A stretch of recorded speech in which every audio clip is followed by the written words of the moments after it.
December 13న లోక్సభలో ఇద్దరు ఆగంతకులు సందర్శకుల gallery నుంచి సభలోకి దూకి పొగ బాంబులు విసరటం దేశవ్యాప్తంగా కలకలం రేపింది. ముఖ్యంగా పార్లమెంట్లో భద్రతా వైఫల్యాలను ఎత్తి చూపుతుంది. సరే, దీని మీద అనేక కథనాలు ఇప్పటికే ప్రచారంలో ఉన్నాయి.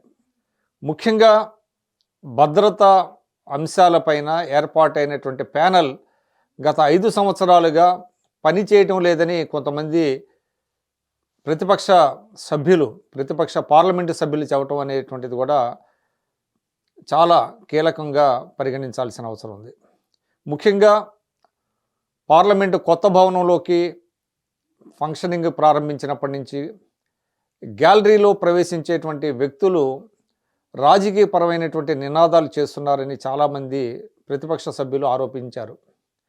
దాని మీద ఎటువంటి చర్య తీసుకోకపోవటం అనేటువంటిది కూడా ఈ సందర్భంగా ఎత్తి చూపిస్తున్నారు. అంటే గతంలో సందర్శకులు ఎవరైతే ఉన్నారో సందర్శకులు ఆ ప్రొసీడింగ్స్ని మాత్రమే చూడాల్సినటువంటి పరిస్థితి ఉండేది. వాళ్ళు ఎక్కడ కూడా నినాదాలు చేయటం అనేటువంటిది గతంలో ఎప్పుడూ లేదు. అది కానీ కొత్త పార్లమెంటు భవనంలో కార్యకలాపాలు మొదలైన తర్వాత సందర్శకుల గ్యాలరీ నుంచి కొందరు రాజకీయపరమైనటువంటి నినాదాలు చేస్తున్నట్లుగా ప్రతిపక్ష పార్టీల వారు ప్రభుత్వం దృష్టికి తీసుకొచ్చారు. కానీ దాని మీద చర్యలు తీసుకోలేదు. అంటే నిన్న జరిగినటువంటి సంఘటన, అంటే అక్టోబర్లో కూడా కొన్ని సందర్భాలలో, ఆ తర్వాత అంతకుముందు కొన్ని సందర్భాలలో ప్రతిపక్ష సభ్యులు కొంతమంది ఈ అంశాలను ప్రభుత్వం దృష్టికి తీసుకొచ్చినటువంటి మాట వాస్తవం.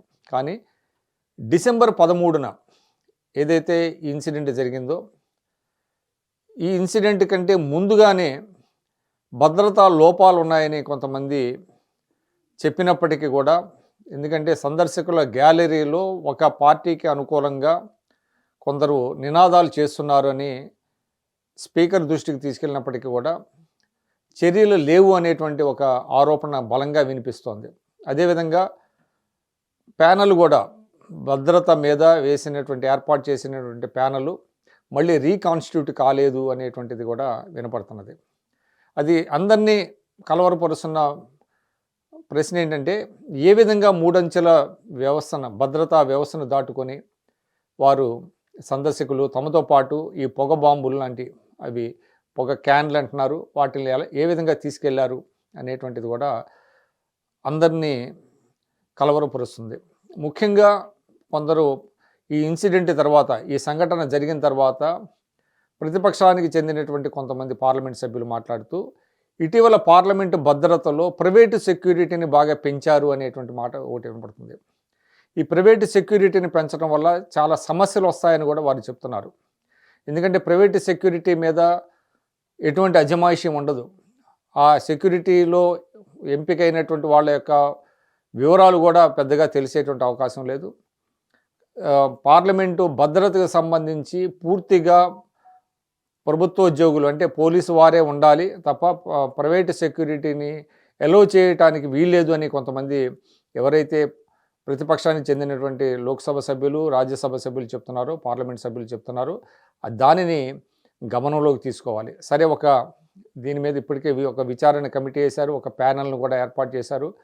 ఇకపై భద్రతా లోపాలను పూర్తిగా నిరోధిస్తామని, భద్రత కల్పిస్తామని స్పీకర్ ఓం బిర్లా గారు అందరికీ కూడా హామీ ఇచ్చారు. ఏదేమైనప్పటికీ 21 అంటే దాదాపు 22 సంవత్సరాల తర్వాత, అంటే మనందరికీ తెలుసు 2001 డిసెంబర్ 13న కొంతమంది ఉగ్రవాదులు పార్లమెంటు మీద దాడి చేశారు. ఆ సందర్భంగా ఎదురు కాల్పులు జరిగి పార్లమెంటు సభ్యుల ప్రాణాలను రక్షించారు కొంతమంది జవాన్లు. వారందరూ కూడా వీరమరణం పొందారు. వారికి నివాళులు అర్పించారు నిన్న ద్రౌపది ముర్ము గారు, రాష్ట్రపతి ద్రౌపది ముర్ము, అదేవిధంగా ప్రధాని నరేంద్ర మోడీ గారు. ఇది జరిగి నివాళులు అర్పించిన కొద్ది గంటల వ్యవధిలోనే మరోసారి పార్లమెంట్లో ఇటువంటి సంఘటన జరగటం విచారకరం. 2001లో జరిగినటువంటి దాడి పార్లమెంట్లోకి ఎవరు పార్లమెంట్లోకి ప్రవేశించక ముందే పార్లమెంటు ప్రాంగణంలోనే ఎదురు కాల్పులు జరిగాయి.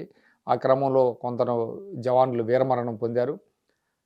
కానీ ఇప్పుడు సంఘటన చూసినట్లయితే స్వయంగా అంటే లోక్సభ సభ్యులు కూర్చున్న ప్రదేశంలోకే వారు ప్రవేశించడం, గ్యాలరీ నుంచి దూకి పొగ బాంబులు విసరడం అనేటువంటిది ఇది మరింత తీవ్రమైనటువంటి అంశంగా పరిగణించాలి. ఏదేమైనప్పటికీ భారతదేశం అనేక రంగాలలో ముందుకు దూసుకెళ్తుంది. భారతదేశ ప్రతిష్ట అంతర్జాతీయంగా ఇనుముడిస్తోంది ఇంకా. ఇటువంటి నేపథ్యంలో ఇటువంటి చిన్న చిన్న అంటే చిన్న కారణాలతో భద్రతా లోపాలను ఎత్తి చూపటం అనేటువంటిది దాన్ని ఎవరు కూడా సహించరు. ముఖ్యంగా ఏంటంటే ప్రైవేటు సెక్యూరిటీని ఏర్పాటు చేయటం అనేటువంటిది కూడా మంచిది కాదు.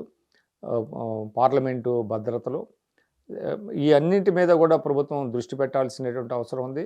భద్రతను మరింత కట్టుదిట్టం చేయాల్సినటువంటి అవసరం కూడా ఉంది. ఎందుకంటే మనకు తెలుసు, భారత ప్రజాస్వామ్యంలో పార్లమెంట్ అనేటువంటిది అత్యున్నత వేదిక, ఒక గుండెకాయ వంటిది. కాబట్టి పార్లమెంటు పవిత్రతని, పార్లమెంటు సభ్యుల రక్షణని ప్రభుత్వం పట్టించుకోవాల్సిన అవసరం ఉంది.